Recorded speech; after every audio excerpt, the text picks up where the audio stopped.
अस्सलामुअलैकुम वरहमतुल्लाहि वबरकातुहू। नाज़रीन, उम्मीद करता हूँ आप सब खैरियत आफियत के साथ होंगे। आइए इंशाअल्लाह अज़्ज़ व जल आज की इस वीडियो में उर्दू की 5वीं किताब का पार्ट नंबर 22 इंशाअल्लाह अज़्ज़ व जल पढ़ेंगे। और चूँकि पार्ट नंबर 22 का जो ताल्लुक़ है वो पार्ट नंबर 21 से है। जो सबक शुरू हो चुका है हज़रत औरंगज़ेब रहमतुल्लाहि तआला अलैह के बारे में, इनकी हिस्ट्री के बारे में, इनकी ताकत के बारे में, इनकी बादशाही के बारे में। ठीक है, तो बहुत काफ़ी कुछ मतलब इन पैराग्राफ तक बताया गया। पार्ट नंबर 21 आप लाजिमी तौर पर देखाइए। इंशाल्लाह पार्ट नंबर 22 यहाँ से कंटिन्यू करते हैं। बिस्मिल्लाहिर्रहमानिर्रहीम। आपने अपने सर पर शहनशाही ताज इसलिए, यानी हज़रत औरंगज़ेब जब बादशाह बने तो उस वक्त की बात हो रही है। ठीक है, आपसे मतलब ऊपर पैराग्राफ में इनका नाम बताएगा, इसलिए यहाँ आप कहकर इशारा कर दिया जाता है।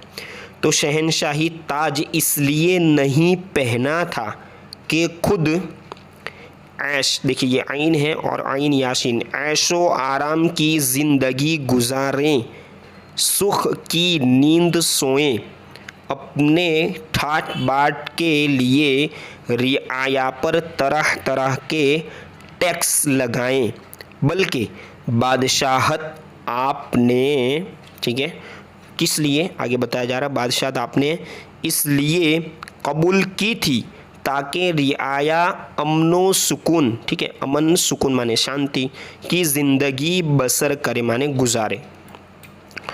देखिए, नाजायज़ टैक्सों का बोझ अवाम के सर से, अवाम माने जो लोग होती है जनता, अवाम के सर से उतार दिया जाए, मुल्क में अदलो इंसाफ का झंडा लहराएं, ताकत वाले कमज़ोरों पर, ठीक है, जुल्म न कर पाएँ, मुसलमान इस्लामी कानून पर अमल करें। चुनांचे आपने सारी तवज्जो, ठीक है, रियायत की, यानी जो रियाया होती है उनकी खुशहाली पर लगा दी। रियाया के ज़िम्मे से तकरीबन 80 टैक्स, 80, ठीक है, 80 टैक्स मुआफ़ कर दिए। रास्ते और सड़कों की हिफाजत का उम्दा इंतज़ाम करके तिजारत को खूब फ़रोग़ दिया, यानी बिज़नेस को तरक्की बनाया, आगे बढ़ाया।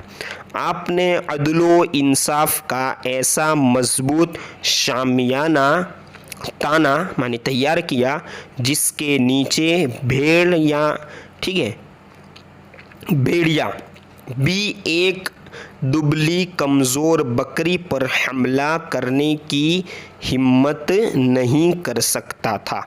यानी एक मिसाल है कि मतलब कोई बड़ा जालिम भी कमज़ोर पर जुल्म न कर सकता था। आपने मुल्क में तालीम को खूब तरक्की दी, मदरसों पर ज़मीनें वक़फ़ की, ठीक है, यानी ज़मीन को दे दिया गवर्नमेंट के नाम में या मदरसों वालों की कमेटी के नाम पर दे दिया, वक्फ़ के दिया।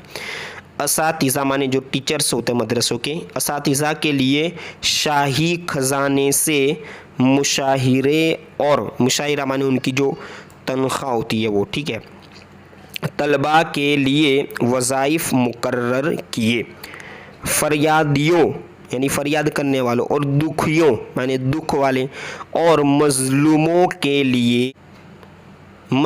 के लिए आपका वजूद रहमत इलाही का दरिया था। यानी आप बिल्कुल सब पर नरम मिजाज वाले थे, लेकिन जालिमों और सरकशों के हक़ में आप शमशीर बरहना, शमशीर माने तलवार, बरहना शमशीर ये अल्फाज है, उर्दू लफ्ज़, और उर्दू अल्फाज की वीडियोस भी इस चैनल पर रखी जाती है, आप उसे भी देख सकते हैं। ठीक है, तो शमशीर माने तलवार, बरहना माने नंगी तलवार जो म्यान में रखे बगैर, ठीक है, तो शमशीर बरहना थे, यानी जैसे जुल्म करे इनको पकड़।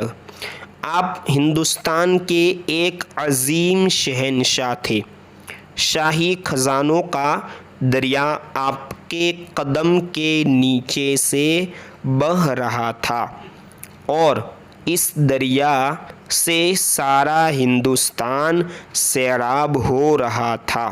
लेकिन दुनिया ये सुनकर हैरत करेगी कि आपने अपनी ज़िल्लत के लिए शाही खजाने से एक पैसा नहीं लिया, यानी उस खजाने से आपने कुछ खर्चा नहीं लिया, एक पैसा भी, बल्कि आपने एक बेवा फ़कीर की तरह बड़ी सादा ज़िंदगी बसर की, यानी गुजारी। टोपियों के, ठीक है, पल्ले में बेल बोटे काढ़ कर, यानी वो एक बनाने का आता है ना बेल बोटे, उसमें से काढ़ कर उसको फ़रोख्त, देखिए उसको फ़रोख्त माने बेचा करते, निज़ अपने हाथ से कुरान मजीद लिख कर उसको हदिया करते, यानी उसको बेचते पैसों के बदले में, और इन दोनों की आमदनी से अपना ज़ाती खर्च यानी पर्सनल खर्च पूरा करते थे। आपने मौत के वक्त, ठीक है, वसीयत कर दी थी। क्या वसीयत कर दी थी? मौत के वक्त वसीयत करना, यानी मौत से पहले बता देना, ठीक है, कि बाद में ये करना कि 4, ठीक है, रुपये 2 आने जो मैंने टोपियाँ बनाकर कमाए हैं वो मेरे कफन पर खर्च हो, और 305 रुपये जो मैंने कुरान शरीफ की किताबत से यानी लिख कर हासिल किए हैं वो गरीबों में खैरात कर दिए जाएं।